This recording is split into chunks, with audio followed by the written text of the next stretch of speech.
we get to celebrate and we get to kick it all off with an amazing keynote from Gary Mull. For those of you that don't know him, let me enlighten you. After 25 years as a professional speaker, Gary Mull's client list reads like a who's who of professional organizations, government agencies, and Fortune 500 companies. Gary is a past international director of Toastmasters, president of the Professional Speakers Guild, past commander in the U.S. Coast Guard Auxiliary, and commander of the Tampa Sailing Squadron. No wonder he's on a boat today. Gary is the author of Set Your Sails for Success and is featured in the book Speaking of Success with Stephen Covey, Jack Canfield, and Ken Blanchard. My daughter just bought that book, so I'm going to peek in there and see what I see. Well, none of our lives are always smooth sailing. In this presentation, Gary will share his insights and specific suggestions on how you can be more effective in organizations, in business, and in your personal life by setting your sails for success. Please join me in a warm welcome for Gary Mull. Gary Mull. Bonjour. Merci beaucoup for votre hospitality. It's a joy to be here with all of you this morning. And this morning I'm going to talk about sailing, of course. We're going to talk about sailing, setting your sails for success. I do want to tell you from the get-go, I'm joining you from the deck of the Hypnotic. This is a picture of the boat right now. And right now it is actually not 9 o'clock as it is in Ottawa, or 9:11. It is 6:11 here. And so it's dark outside, but it's light in the cabin. And under the boat in the dark, you'll see the blue lights attracting the fish from this port city of Avalon on the island of Catalina in California. I rode this boat on a trip from Hawaii, a trip of about 25,000 miles. This is a little chart of the boat. And this is the Hawaiian Islands. The boat actually came from Australia. And we sailed it across the Pacific into San Diego a couple of months ago in the month of July. And so the boat and the crew are near and dear to my heart, having a good time. But what I want to share to you today is about the trip, not the trip specifically, but the trip of life that we're all going on, especially in some of these rough waters. And as I'm sharing this, I want to let you know that your life is perfectly designed. You may not know that, but it is perfectly designed. It's perfectly designed to get the results you're getting. So I want to share some ideas with you today if you want to change that design or alter that design, and just give you some general principles that have served as guiding stars for me. And hopefully the guiding stars will act as a constellation under which you can successfully navigate your ship through the trip of life and across the ocean that we all face. So the first thing that I want to put into play is charting your course. For those of you who haven't revisited your chart in the recent past, or looking to make some changes in the near future, it's a good thing to have a chart, because most of us just don't really put things down on paper. We don't really have a chart. What we do is we have a dream, and the dream is a famous island that we all dream about getting to, and that is Someday Isle. How many of you have dreamt of going to Someday Isle? Someday Isle is the place where we talk about Someday Isle, get that master's degree. Someday I'll get those professional certifications. Someday I'll retire and buy a boat and sail to Florida. All these things fall under Someday I'll.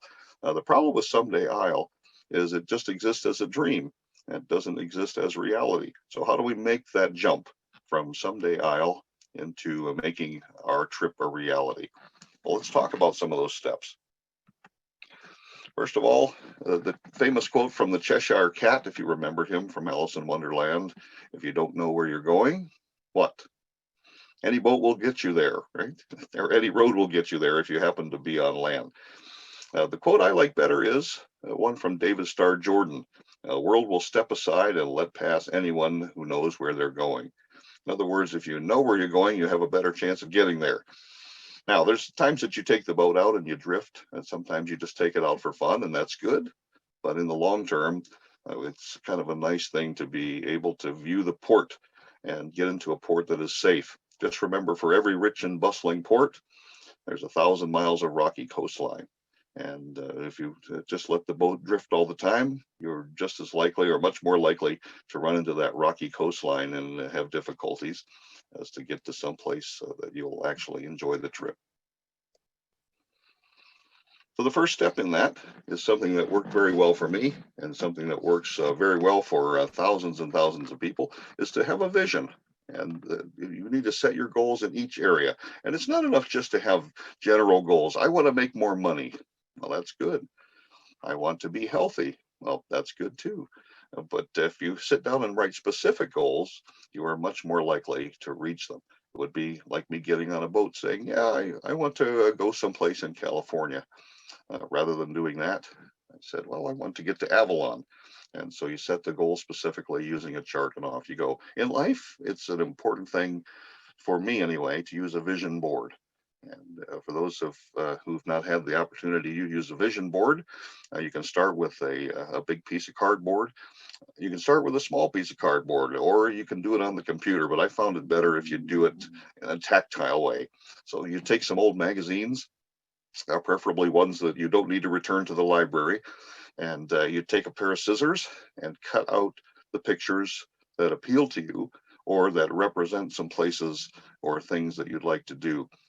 In this particular vision board, said, okay, I'd like to practice the guitar more.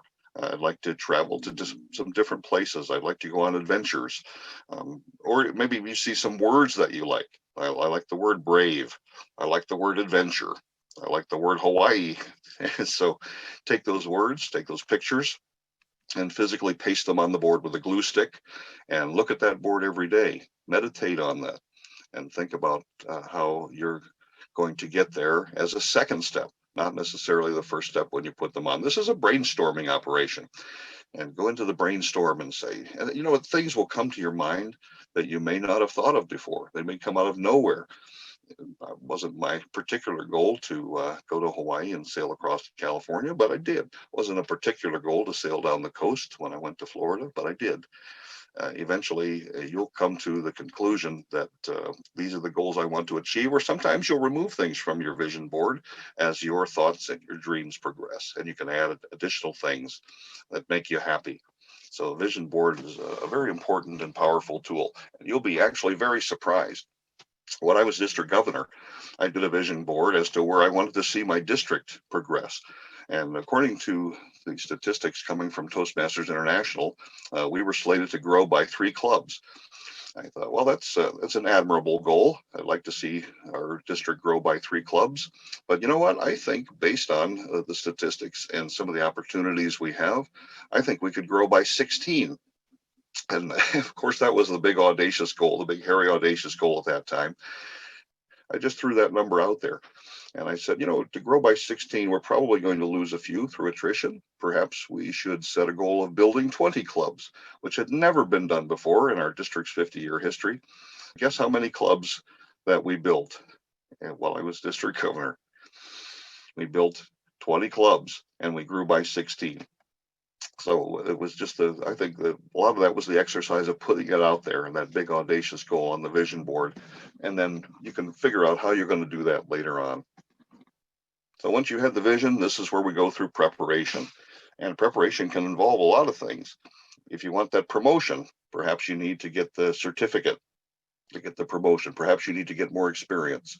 Perhaps you need to make more contacts. Or perhaps it's time to explore other companies and opportunities. You want to start your own business. What do you need to know to do that? You need to get a COVID test. Do you need to contact the business license office? What expertise do I need? What legalities and so forth? So anytime we want to achieve those goals, we're going to involve preparation. Otherwise, our dreams of someday Isle might wind up looking something like this. We sail the boat up into the wrong areas and wind up stuck. So the problem is most people don't plan to fail, they fail to plan. And if you fail to plan in a nautical situation, you can wind up with your sails flowing nicely in the current rather than in the breeze, as this poor boat. By the way, if you're out in Hawaii and you are scuba diving, don't look for this boat. These unfortunate souls not only sunk the boat, they actually didn't bother to consult the chart, and they wound up sinking into a pile of unexploded ordnance. And so fortunately the crew was rescued, but they had to come out and tow the boat away. So it's no longer there. But while it was there, they snapped this lovely picture as a warning to others. So this is what we need to chart our course. Now, this is not Someday Isle, this is Treasure Isle. And if I want to get to Treasure Isle, I need to consult a chart. I need to know what those little numbers mean on that chart. And I need to navigate successfully and have the skills in order to do that. I need a GPS or a compass that will tell me not only where I want to go, but where I am now. Take inventory of your current skills. What can I use from my past experience? What can I use from my current network? What can I use from my current skill set to get to where I want to go on this chart? And of course, it's important to have the education required to be able to interpret those things accurately. And I don't necessarily mean formal education. Toastmasters, obviously, is not a formal setting, but the skills that we learn in Toastmasters are absolutely invaluable. And there are several other ways that we can get skills needed to do the things that we want to do. If you want to sail a boat, it might be a good idea to take a nautical course. Might be a good idea to know about boating safety. Might be a good idea to know about navigation and so forth. Preparing to make that journey is very, very important. Part of that successful preparation is to set the goals in paper. And we've all heard of SMART goals, right? We want to make sure our goals are what? What does that SMRT stand for? Remember, we want to make them specific. We want to make them measurable. We want to make them achievable. And we want to make them realistic and time bound. And then make that plan on how we're going to achieve those goals. This is the best way that I found to be able to move towards your goals and complete them. And I call it my win list. My win list is, I use an Excel spreadsheet. You can put it on a piece of paper if you want to, but my win list stands for WIN, stands for what's important now. And so there's always a list of tasks that we need to complete every day. Other than doing a to-do list, make that a win list. Once you've gotten everything down that you need to achieve, then you simply order them or reorder them with a priority. Now I use 1 through 5. I take those priority 1 items, I move them to the top of the list, and the priority 2s, priority 3s. Now I get fancy with my win list, and since I'm using Excel, I color code them. And so anything with a 1 is a red, and I use orange and blue and so on, and all the way down to green and all the way down to white for those things that are just on the list, things that I probably should do at some time, but it's not necessarily important. And then work from the top down. Don't get distracted by all the millions of things on your list. Work from the top down and work on the very most important thing until it's complete. Then move on to number 2. If there's something that interrupts your time, so for example, you have to make a phone call, but it's 4 o'clock in the morning, well, put that off and then go on to number 2. And when it rolls around to 9 o'clock or whenever you can complete that phone call, pop that back up to number 1 and make that call. So the win list will keep track of the preparation in order to make a successful journey. And all in all, it boils down to charting a better course. And you have to do the work. Now, success comes before work, as you know, only in the dictionary. So even though you see the picture on the left when we think of sailing and we think about the fun it is to get out in the sunset, it is beautiful. And it is a lot of fun to sail in the sunset and have a lot of fun on board. What people don't see behind the scenes is the work that goes in. Now the picture on the right. So in this case, the boat is hauled out and it's on the hard, as they say. And we're up on cradles. You've got to scrape the bottom. You've got to sand it. You've got the woodwork to do. You have the rigging to do, the electronics to do. And so there's a lot of work involved in actually getting the vessel ready to go. Along with being successful, my second major point here is to speak with the captain's voice. Now, what does that mean? For many of you, you might have been in a sailing situation, as the first picture that Sylvain showed of the racers are hanging off the side, and we've got a lot of sails that need to be moved and the sheets that need to be grinded in and so forth, and there's a lot of activity. We often think of the captain's voice as being loud. Captain's voice doesn't have to be loud necessarily. It has to be clear. And I want you to write that down. But clarity is the cure for anxiety. And sometimes it has to be loud to be heard, or sometimes to express urgency. But clarity is most important. Clarity is the key, and clarity is the cure for anxiety. If you're very clear as to what's going to happen, it makes it a whole lot easier. I'm going to recall a trip that we made a couple of years ago. My wife Janet and I were sailing in the Gulf of Mexico. One of the things that is vital to keeping the boat running is to have your winches in good operation, and also to have your furler in good operation. And unfortunately, the furler got stuck. It's an older piece of equipment and it hung up, and we were in a pretty good wind. And the wind was blowing at about 20 knots, and we were coming into a place where we needed to drop the sail. Well, with the sails billowing out and the wind blowing, I knew it was going to be impossible to get that sail in. And so I devised a plan in my head, and I said, what we're going to do to slow us down and drop our anchor so that I can fix the sail is we're going to come into the wind, and that will slow us down, and I'll go to the bow of the boat and drop the anchor. Now, envision yourself, you're on a boat, somewhat inexperienced, and all of a sudden the sails are going to be making a horrendously loud noise, flapping, and there's going to be all this confusion and all this craziness going on. And then the captain's going to leave the helm of the ship and walk to the front. So you can imagine what kind of confusion and what kind of anxiety that would cause. What was my plan? Well, I said, I'm going to tell her exactly what's going to go on. I said, Janet, I'm going to turn us into the wind, and there's going to be an awful lot of noise, a hellacious amount of noise, but it's not going to hurt the sails. It's not going to hurt anything. It's just going to be the sails flapping in the wind, and we're going to slow down. I'm going to go to the front of the ship. I'm going to drop the anchor, and then the wind will push us back onto the anchor, and we'll be fine, and then I'll fix the sail. And so that's exactly what happened. We turned into the wind. There was a hellacious noise, and the sails flapped all over the place.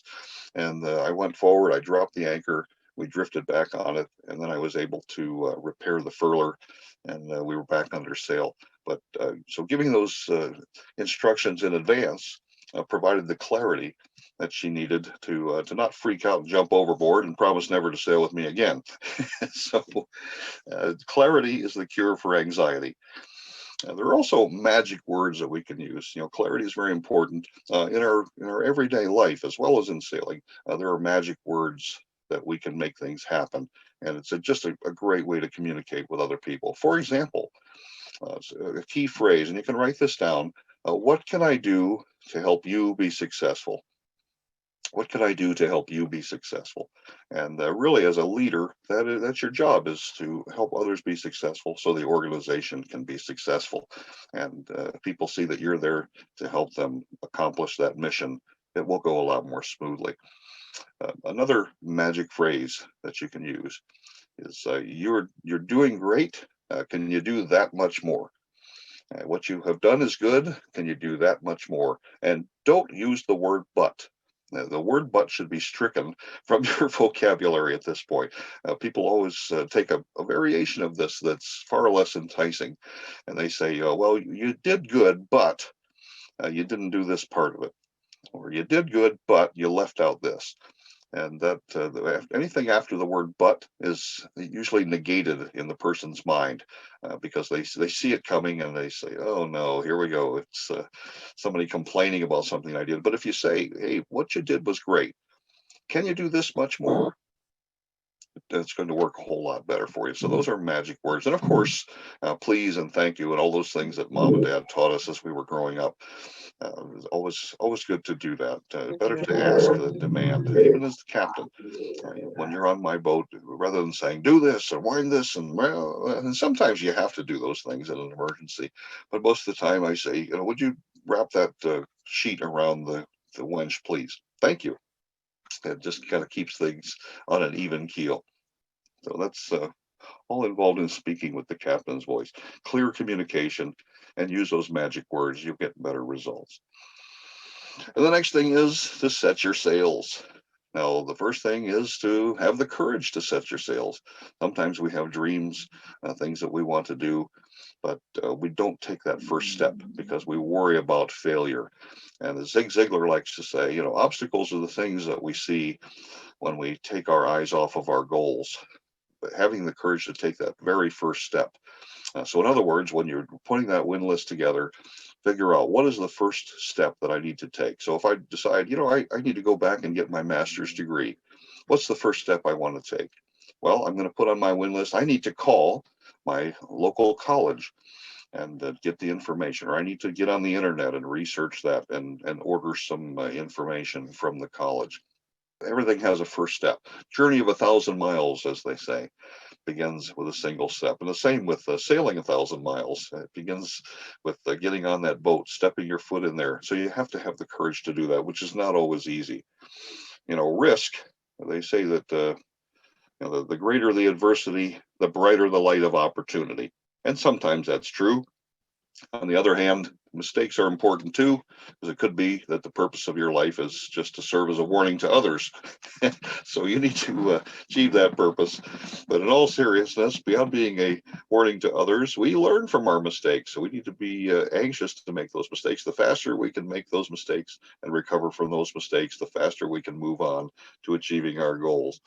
And that's it. And they say, ships are safer in the harbor, but they're not built to stay in the harbor. And I don't believe they are safer in the harbor. Actually, a ship will wear out at a good rate, but it will also rust out at a faster rate. And so the cobwebs and so on that get on board will soon tune into rusty parts and corroded parts, especially in Florida. When you live in Florida, either the UV or the corrosion from the salt water will get to you eventually. So get out and use that ship and keep it in ship shape as you're going. They are not built to stay in the harbor. And in order to get where you want to go, you have to leave the sight of land.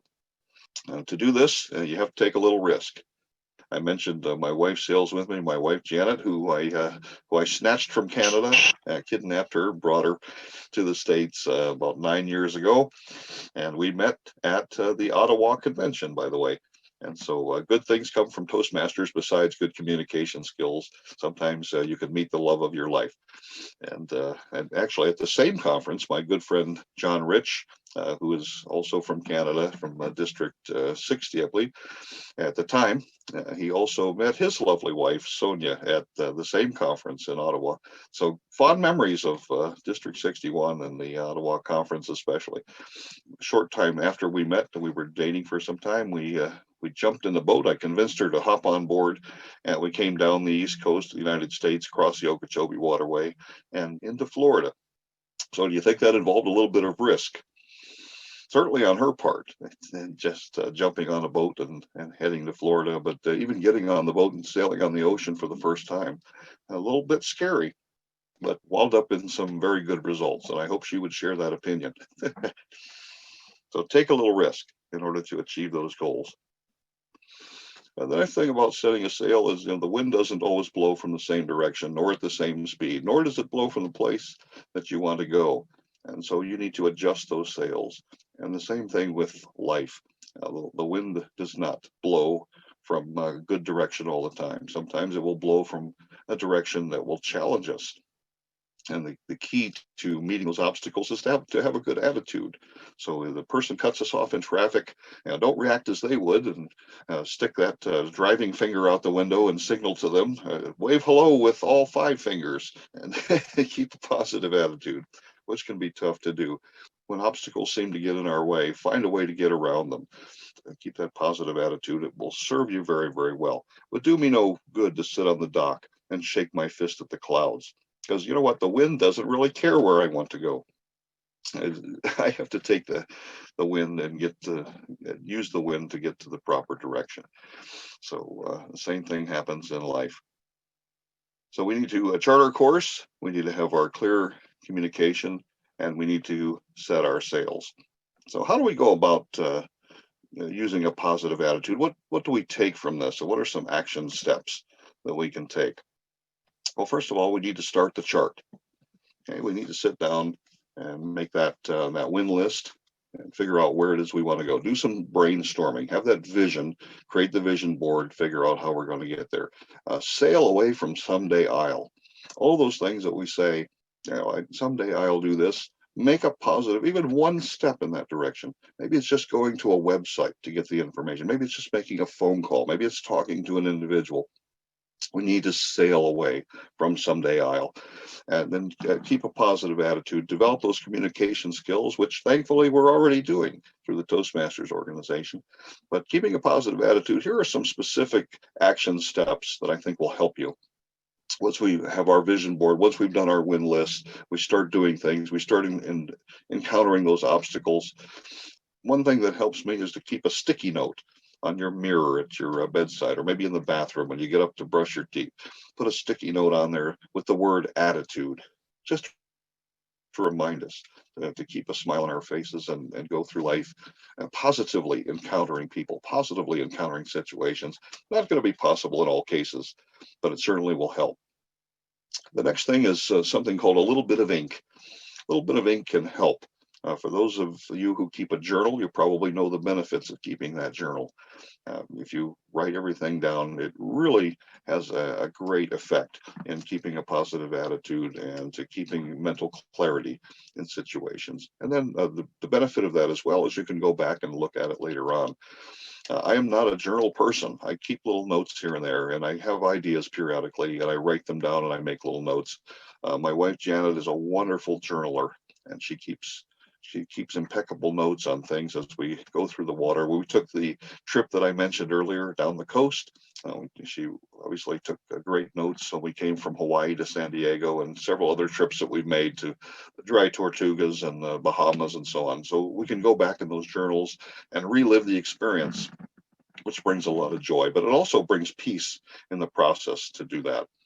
One more exercise that you can do with a little bit of ink is to write notes. You can write thank you notes to those who have helped you in life.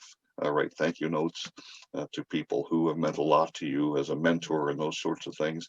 And the attitude of gratitude is a very powerful thing. Write that down. Attitude of gratitude. Just to be thankful for what you have, be thankful for the people in your life. And it's a powerful mental exercise, and the physical exercise of putting that into action. It's just incredibly powerful.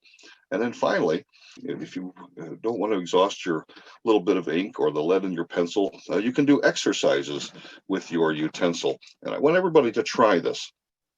Take your pencil or your pen and put it between your teeth, like that. So this will always bring joy to your life, and especially when you look at other people with the pen in their teeth. Now look at yourself in the mirror, and you will get enjoyment from that. But physically, if you change your embouchure, and this forces you to change your embouchure, the physical activity of changing your embouchure will actually raise the spirits that you have and change your attitude.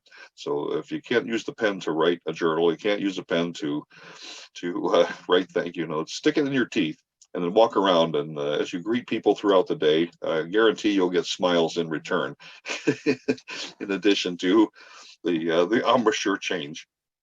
So those things are a lot of fun. So those are our action steps. So if you keep those things in mind, if you go through and chart your course, you keep clear communication, develop those skills to motivate people effectively, and you take that risk. You set your sails, put your foot on the boat, and then you go out and as the winds change, you adjust those sails to meet the challenges of life, even if they're big winds. Even if they're hurricane force winds, even if they're coronavirus hurricane force winds, we can find ways to adjust those sails and still do the fun things we want to do, like Toastmaster conferences through Zoom and other things that will lead us to have joy in our lives. And so as we sail off into our sunsets and doing the things that we want to do, we keep those things in mind. We can use those principles, those shining stars, as a constellation under which we can successfully navigate all of our days.